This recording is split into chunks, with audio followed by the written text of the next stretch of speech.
Oh, Billy. Yes, we are live. Yes, we are live. Oh my gosh. We are kicking it. Kicking it live. Going live. This is my first full. We had a couple new backers today. Thank you. Whoever you are out there. Thank you very much. We're over a third of the way. We're getting close to the halfway mark with 22 days left to go. I'm not freaking out yet. You're like 45%. But I am on the cusp. You're 22 days to go, 40 backers, 45%. You're like, I mean, you need to like 200 and change. Yeah. I just need, I need a breakthrough. Yeah. I just need somebody to go, oh yeah, let me tweet this out. Tweet it out. Get it out there. Get it out there. Do what you gotta do. Oh, I got this crazy dog. Crazy dog. Oh. Crazy dog. She won't leave me alone. There go. She loves you. There you go. It's time. She is. She's totally attacking the cat right now. Arr. See, now she's like, oh, I got nothing to play with. Yeah. But we're getting close. I'm getting a lot of good advice from people, which is great. I did reach out to a bunch of new podcasts. So yeah, did you book anything? Fingers crossed. Not yet. Oh, you got to book stuff so you can tell the people. Book one. Tell them on the live stream that you're going to be on this podcast so they can listen. I'm trying. Yeah, I did book one. Yeah, that's in October. Is it the Spoilerverse? No, wow, we've done a few of them on Spoiler Country. Oh, Spoiler Country. Okay, yeah. Spoilerverse Comics. See, because we start our own little thing there. Yeah. I'm pointing to the screen like you can see me. Yeah, it would be up or down. Yeah, over there, I guess. Oh, so I don't know. Anyways, yeah. So we've done a few things. Yeah, and we're getting it going. You were on the Nerds from the Crypt with the Nerds from the Crypt. Yeah. That was a fun one. Yeah, the podcast. Saul had read my stories. Had read one of my stories before, which I was surprised. And yes, and I'll be honest, that made me feel pretty good because he wanted to read more of that story. And I told Jenny, I said, "You never told me that people asked for more of that. Could have gave you a bunch more. You could have, and you will, and you can. I can." He wants to expand on the same story. He's like, I should have gave you 6 pages instead of just 3. He could have, but he chose. He made his choice. He made his choice. He's got to live with it. Yeah. Which story was yours out of that anthology? So my story was the Skinwalker story. So the young Nate Ersatz, so like is that the in-between story or the so my story was supposed to be married up with another story, and that story that's right was pulled from the anthology for some reasons. So I had rewritten something, but we didn't get an artist in time to cap it off. So it's going to end up probably, if we do follow through that storyline, we'll go through and do it in the next book if there's another book. So but it's a follow on of the kid growing up after the Skinwalker encounter. Oh, and what he does with that knowledge. What he does. Yeah. What it be, what it do, what he does. Yeah. So, Yeah. So, I mean, we're getting closer. I'd be lying if I didn't say it makes me nervous, because it does. Oh, it should. You should be nervous. But you shouldn't be too nervous. You got 22 days. I know. I got 22 days. It's been a lot of work, man. I mean, this is your first time out, and you are 45% where you should be. I mean, think about this. So many people who do a Kickstarter first time out, and they don't even get to this point. Oh, really? In a week. I think it's difficult because I'm talking to all these people, and they're like, I'm launching tomorrow, and then like 2 days later, they're fully funded and plus 30%. I'm just like, what? Well, you have to remember too how many of these people that you're It's not talking their to, first, or it's not their first. They and they have a understand the very marketing much better. The marketing is a skill set. Oh yeah, It no, really is. I have nothing but respect for the people that can grind it out and hustle and make that marketing work, because that's I hard to have in your wheelhouse. I feel like, and I can't stress this enough when I talk to people that are planning to launch, and this goes for like the Starlight team as well. Yeah. When somebody on a team says, "Hey, I want to launch on this date," Yeah. all right, so if we're going to do that date, you should be doing all these things beforehand. Yeah. And everybody says, I can wait, I can wait.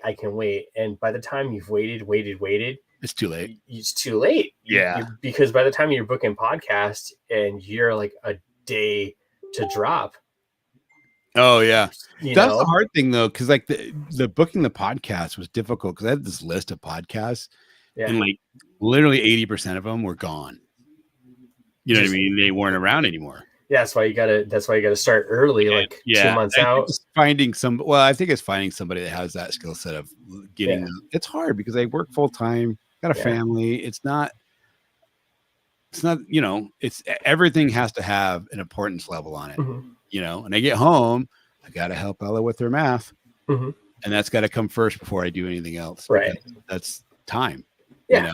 So it's different. It's just playing that game, man. It's just juggling those balls. Yeah, it's doing that. It's also like getting the postable content if you want to have things in the backup folder. Yeah, that you can just like post.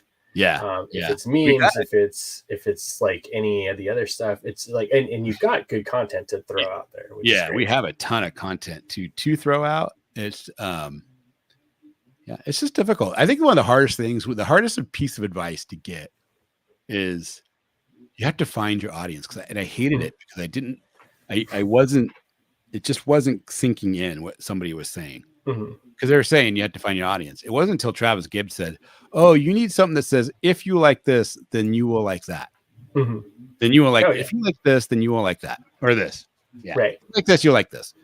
If you like that, you will like this. There we go." Yeah. And so when I did that, when I started thinking about it that way, then now I'm like, okay, I need to find those guys that love supernatural stuff, that love Cthulhu stuff, that love Hellboy, that love Constantine, that love that genre of, I can say horror book, but not it. I mean, would you classify it as a horror? It's a horror book. Yeah, it's a horror book. Yeah. I mean, you got a psycho killer in a bunny costume, and you got a monsters from the deep. I mean, those are horror elements to me. But then you got a hard-boiled detective doing detective work. That's a whole other genre. Parker business, Yeah. that's some interesting aspected stuff. And then you got, like I said, you got the supernatural aspect, which I mean, it could be that's horror adjacent, whatever, however you feel it fits in there. But I feel like it's horror. Yeah. It's horror. I mean, it definitely has a lot of horror elements. I mean, it's got Lovecraftian themes, and it's got deep ones in it. So there's a lot in there. It's, and it's, I don't know, it's fun. So Greg has left the building. Let's see if he comes back. I don't know. I mean, there's a lot going on in this book, and I'm hoping people can really gravitate towards it. Let's see. If I bring up here and we go to present and we say, let's share screen. Yeah, let's share the screen. And let's do this one. Open system settings. Say, where's StreamYard? Oh, there you are. There you are. I was like, dude, I'm so done with this whole entire discussion. I was like, man, this is what's going on. I don't blame you at all. Yeah. Here we go. Yeah, I was super sad. So jumped out. I said, "Oh, there Greg goes. We lost him." And I was like, "Well, let's just show the screen and show some of the Kickstarter while we're here." That's what I was looking at the Kickstarter, and then all Yeah. of a sudden So we're at 1355. We have a $3,000 goal. We got 22 days to Yeah. go. I think we're you don't have not the in the Kickstarter danger up. zone. You've just got to. You're just showing a screen of us talking. What? You're showing what I see on here is a screen. Oh, really? Of this. It's a screen of us, and then another screen of you. So I don't think you actually have the screen of the. You are sharing your entire screen, and it shows this going. Look, I can see my mouse moving on top of it. But you're saying if I go, what I'm seeing to here, you don't see. It doesn't switch over to no the thing. That's hilarious. Because are you on two screens or one screen? I'm on two, but I shared the right screen because I can I'm seeing I now see the mouse moving on the shared screen. Well, what you're sharing is the frozen screen. That's hilarious. Yeah, it's all right. Hold on. Funky. Let's try this. That's still the same thing. Yeah, same thing. Oh man, that's stop great. screen. All right, present. Share screen. It's easiest with two monitors, it says. Oh yeah, well, it's definitely not. Yeah. Wise. I'm gonna jump out of this thing again. I'm just joking. I'm gonna go fight the people that put this together. Mute website notification. Yep. Okay. No. Allow. All right. So now what's that? See my background. Oh, that's scary. But you don't see. Talk about the horror. The horror. Dude, that's weird. It's not actually showing. Yeah, it's not actually showing anything. That is so strange. So weird. What do you see there? Nothing. I just see. Nothing. I just see your background. All right. Here, let me try. Edit. Stop screen. Why is it not working? I don't know. It doesn't like you, Kenrick. It doesn't. It said no. I don't want to share your screen. I don't want to show off your awesome Kickstarter to the people. I don't want them to know how good you're doing or how bad you think you're doing, which you're not. All right. How's that? Oh, there you go. There we go. Yeah. All right. Congratulations. I mean, look at this. 1355 out of a $3,000 goal. Yeah. And we got 40 backers, 22 days to go. Yeah. All right. See, you got some cool horror elements going on. Mm-hmm. That cover is ridiculous. I wonder if that cover turns people off. I don't know. I think if people saw, that might be. You would imagine that would be like a cover that they would like, but yeah, they also might be a bigger fan of the EC style cover. Yeah, which is I got a 3-page preview. Yeah, which looks cool. And then here's the. That's the one right there. That cover. The variant. That cover. That's the money. Is that the one you like? You like that one better than the other one? I think. I mean, like of them all, I personally like that one the best. Yeah. That hits me in the feels. Like if I was walking through a thing and I saw both of these covers and they're exactly the same book, but I was like, this is the one I would buy. Yeah, there's a part of me that I just wanted really to use Cthulhu as a backdrop for horror elements to be able to use certain things, but there's part of me that wishes I didn't use it for marketing. That makes sense. Yeah. I don't know. You could flip it around. You still have time. You're only 22 days in. Not 22. You got 22 days to go. Do you know what this is homage to? You told me before, but tell the people that don't know. Yeah. So this is an homage to the first album cover for Iron Maiden, Killers. Yeah, which has Eddie holding an axe and a bloody hand coming up. Oh. It's reversed, but yeah. It's so good. Yeah. Are you looking at Killers right Oh now? yeah. Yeah. You can see it now, huh? Yeah. Yeah. Once you see it, you're like, oh, There yeah. you go. Because Ram goes, I want to draw. Can I do a cover? And I'm like, of course, dude. You can do a cover. No, you can't, artist No, guy. man, you can't do a Sorry, cover. Ram. So he was like, well, what should I do? And I was like, Whatever you want. you know what? Here you go. And it instantly clicked. I said, here, do this, but with the Easter Bunny being Eddie. And he was like, oh, I can do an homage. And then he was like, oh, I'm going to do an EC style cover with terror on the side and all that. Yeah. But this hits all the, I was thinking about making this the main cover, but Johnny was like, it actually hits all the variants. It doesn't use the logo. It has homages to other art. It has, Oh yeah. it hits all the things that what makes a variant a variant. Right. Different color scheme, different color palette. Everything is different on it. Right. Even though in a weird way it fits more. Yeah. Which is weird. But that's what's cool about it. But look, we got this cool ass enamel pin. Mm-hmm. I think this pin is cool. It's got a lot of detail. It's super cool. And then I like pins, so I'm a sucker for that stuff.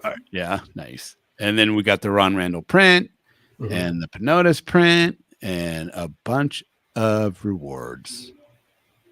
I think I would do some rewards differently because we totally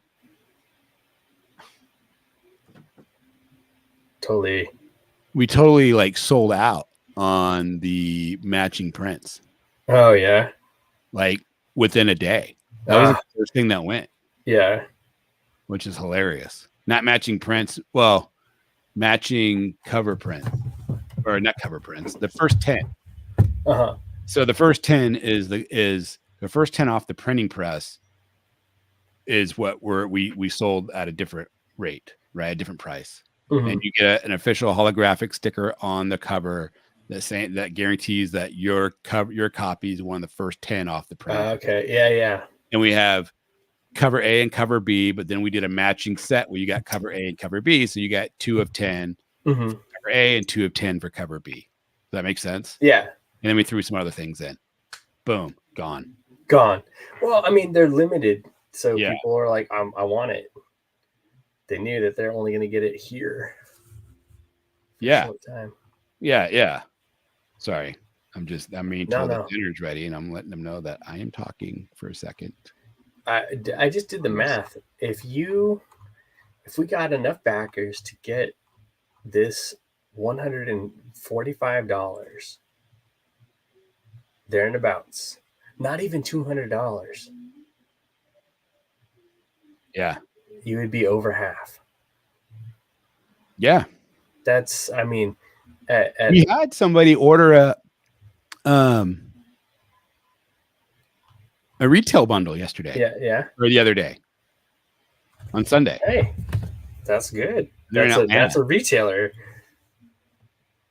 Yeah.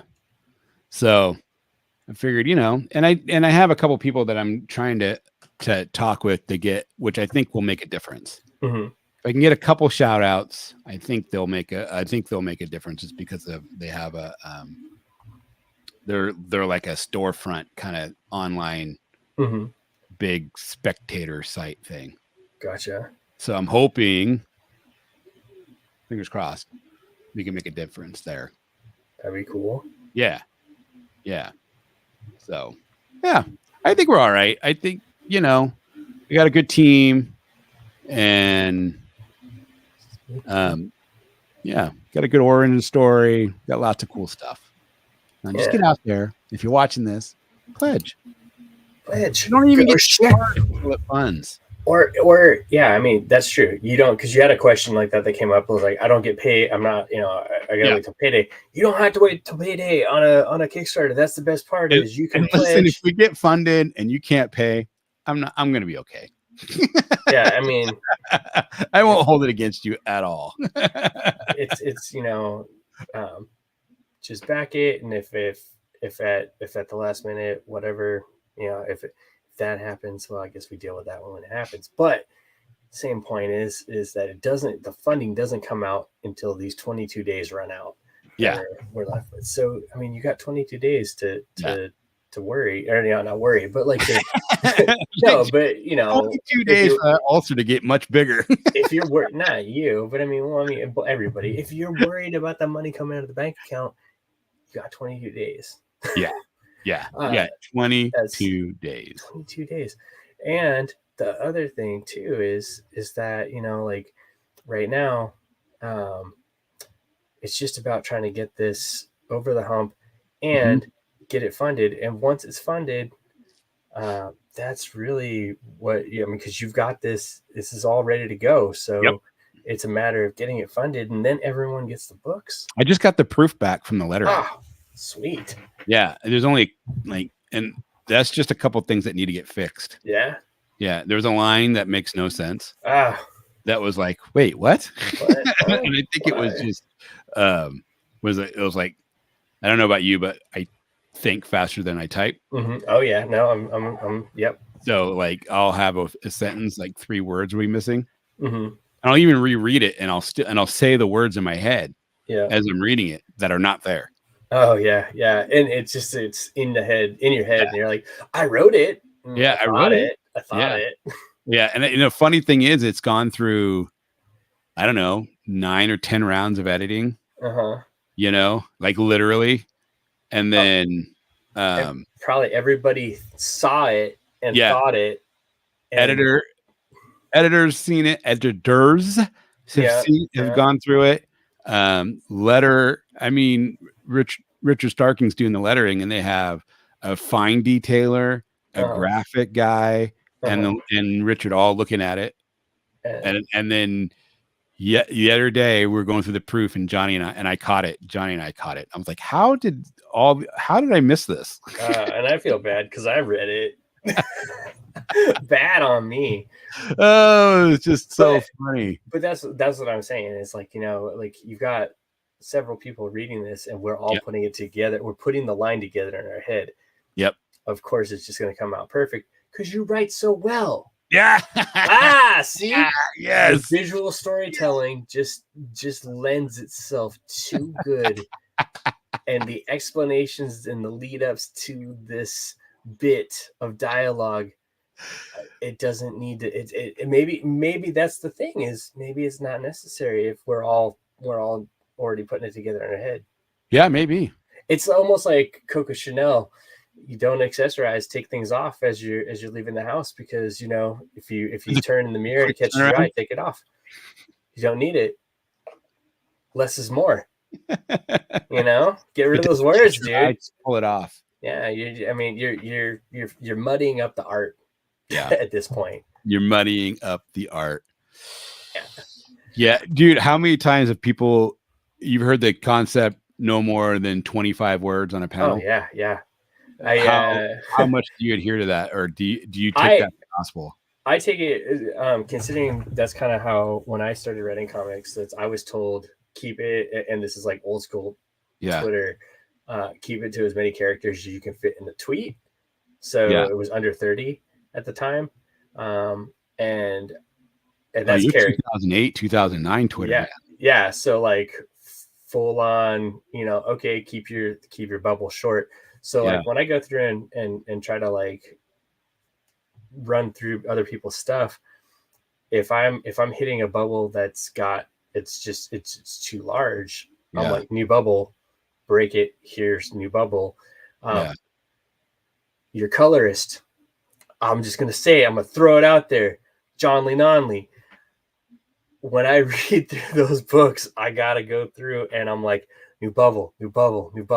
Every because he just writes very jam-packed. But I get there are some points that's the joke, because that's the joke. So I just let it go. But for me, it's hard to do the first draft. I don't confine myself. Just write what you want. Just write what you want. Whatever it is. Hated when someone told me keep it down to 25 words because per panel, 25 words a panel is what, because then I go back, and my big influence in life was Louis Simonson, Chris Claremont, Walt Simonson. They do not have 25 words per panel. Chris Claremont wrote freaking novels. Oh yeah, like you And read so any of it's that like, stuff, wait, what? it's just giant text walls inside these Yeah, bubbles, yeah, and some of inside, them, yeah, like in all those in any of the dialogue boxes or boxes that are there for narration yeah, boxes and stuff. It's like, what? I mean, case in point, Wonder Woman 84, or like yeah, George Perez's Wonder Woman. You read through that and you're like, this is like, if I talked about this with Dan on our podcast, is like, yeah. when I was a kid, this is a book I would have just looked at it, but I would have read it because it's so much dialogue, so text heavy. First sentence, last sentence. First sentence, last sentence. First sentence, last sentence. It would have been like picking up homework. But as an adult, I can appreciate it because it's very good writing. Yeah, And it's like Alan Moore's. Any of this stuff Alan Moore did in the 80s. Yeah. I mean, like it's Swamp Thing was like heavy stuff. Yeah, heavy on, but heavy in the sense that it's food heavy, right? You're getting something that you're gonna, once you digest it, you're like, oh yeah, it's a meal for my brain. Yeah, and you feel good after you read it. But as a kid, I wouldn't have read it. Yeah. But as an adult, I liked reading them. I don't know. I loved Chris Claremont, and I loved Perez's run on Wonder Woman. I mean, he basically wrote all of her mythos now. Yeah. He basically all repeat comes from him more than anybody, really. And then it's so good. Yeah. And like Frank Miller was another wordy person, really. Like, you read The Dark Knight Returns. I know some people don't really like Never heard of it.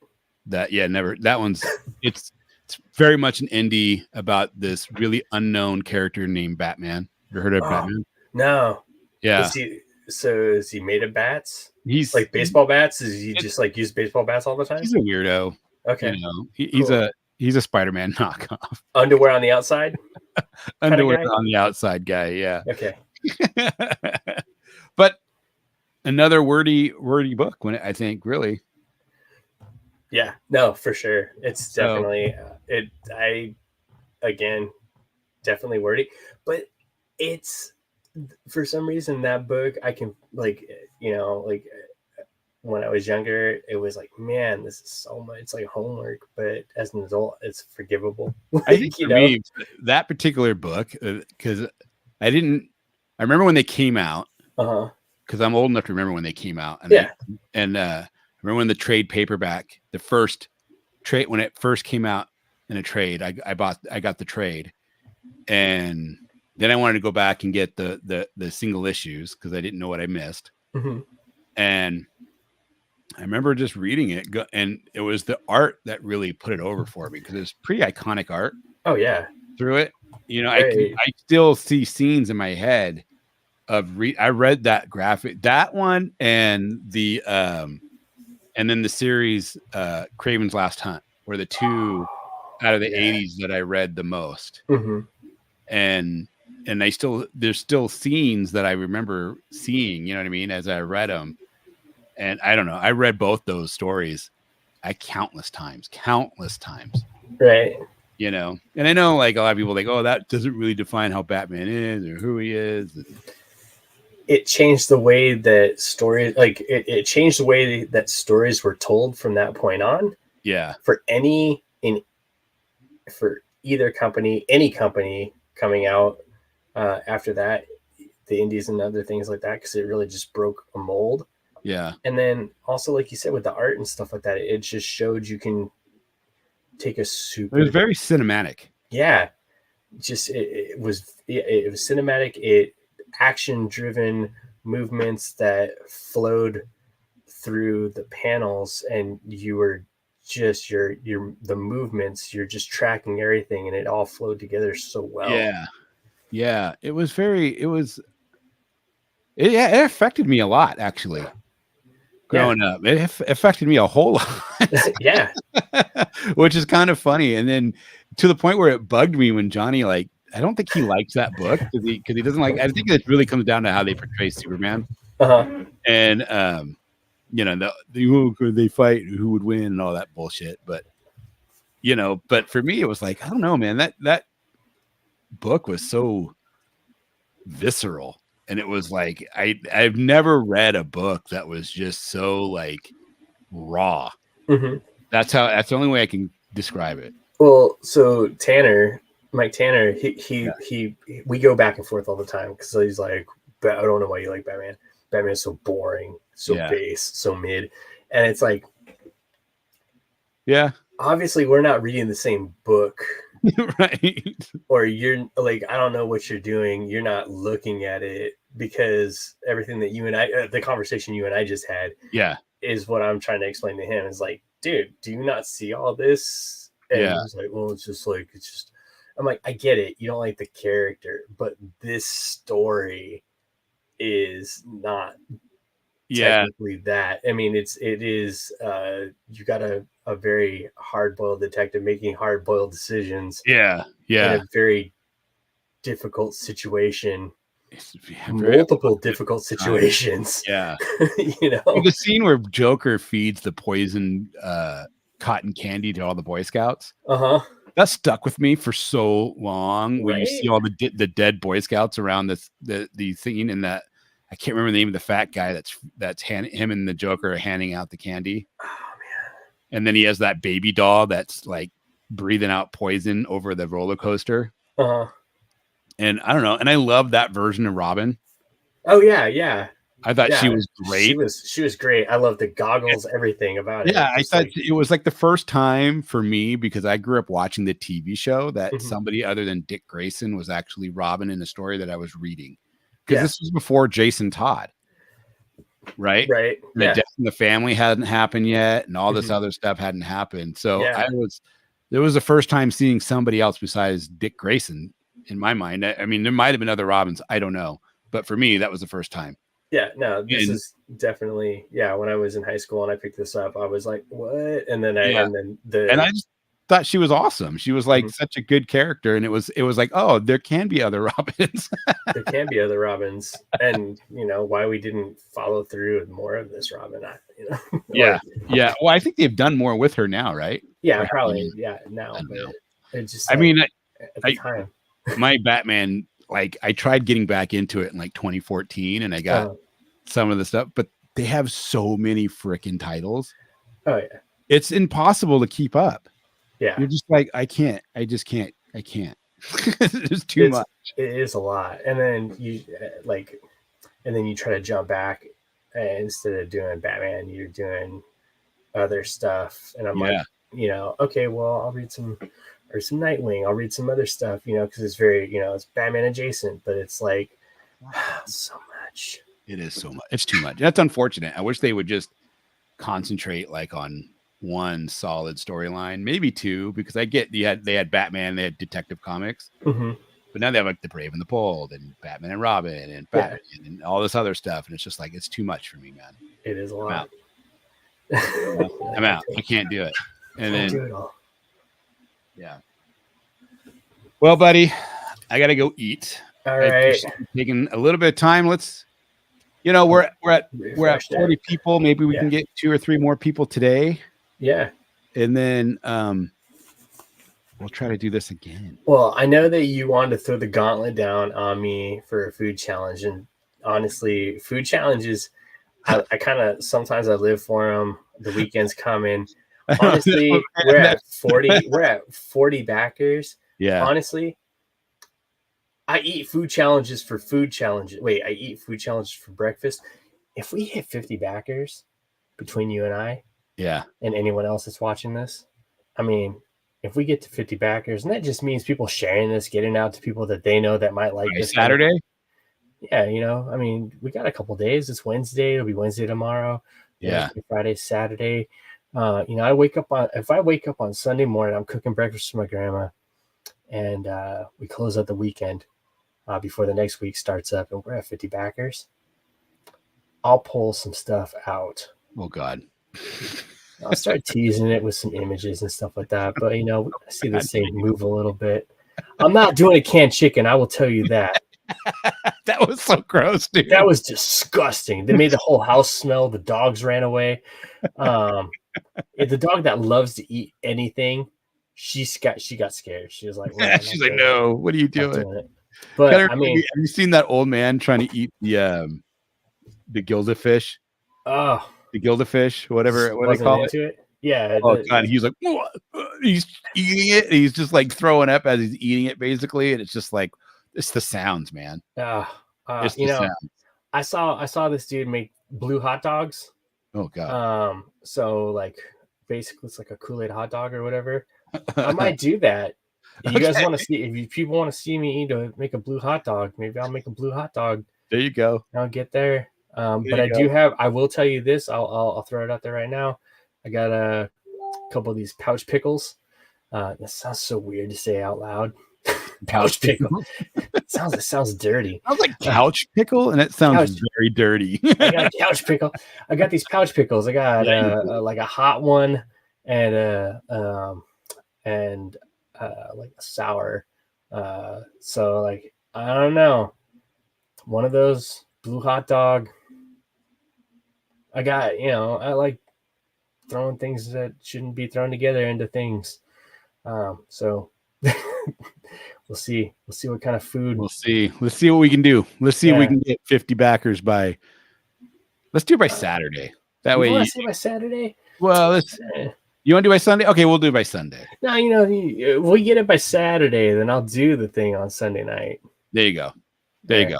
Let's try that. 50 backers by Saturday. We're gonna do this. Any level, doesn't matter what you're backing at. I'm gonna start calling people randomly, just so you can get this up. Just 10 more backers. Hey, to see me. I mean, I better make these blue hot dogs then. That's right. Dude. I'm gonna do this. All right. Okay. Thanks, you brother. I'll talk to you soon. See you later. Laters. Peace. Bye. Oops. It's not turning off. Oh my god. Oh my gosh. Oh my god.